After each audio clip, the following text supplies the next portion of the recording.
তাহলে যে ডক্টর ইউনূস 100 কোটি টাকা বাংলাদেশে আনলেন, এই টাকাগুলো কোথায় গেল? দেশ বিদেশ টিভি থেকে সবাইকে স্বাগত। আজকে কথা বলবো ডক্টর ইউনূসের 100 কোটি টাকা নিয়ে। কোথায় কিভাবে খরচ করা হলো এই 100 কোটি টাকা জানতে হলে অবশ্যই দেশ বিদেশ টিভির সঙ্গে থাকতে হবে। বাংলাদেশের সব জনগণই ডক্টর ইউনূসের কাছে প্রত্যাশা করেছিল অনেক বেশি, যদিও তিনি 3 মাস অতিক্রম করেও তেমন কিছু তাক লাগানো দেখাতেই পারেননি বাংলাদেশে। সেসব কথা ছাড়ুন, এবার ছাত্র আন্দোলনের ছাত্রদের কথা বলা যাক। আমরা জানি ছাত্রদের মধ্য থেকে কয়েকজন উপদেষ্টা হয়েছেন এবং এরাও নাকি লোভী হয়ে গেছেন। কিরকম লোভী সেটাও একটু আপনাদেরকে বিস্তারিত বলছি।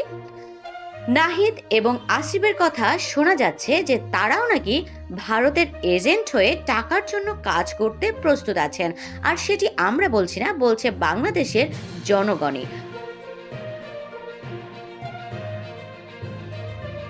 যমুনা থেকে প্রায় 40 কোটি টাকার মতো উপদেষ্টারা খেয়েছে। হাসানা, সারজিৎ এরা কিন্তু রক্তের সাথে বেমানি করছে।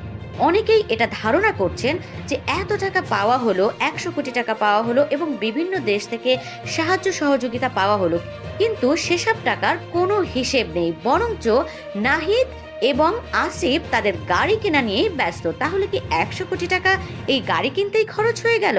বাংলাদেশি জনগণ এখন সত্যিই হতাশ। এখন পর্যন্ত যারা নিহত এবং আহত হয়েছে এরা কিন্তু চিকিৎসা পায় নাই এবং এখন পর্যন্ত এদের টাকা নিয়ে নয়-ছয় করা হচ্ছে। আপনারা কি মনে করেন এই কথার কতটুকু সত্য বা কতটুকু ভিত্তি রয়েছে আমাদের কমেন্ট বক্সে জানিয়ে দিন।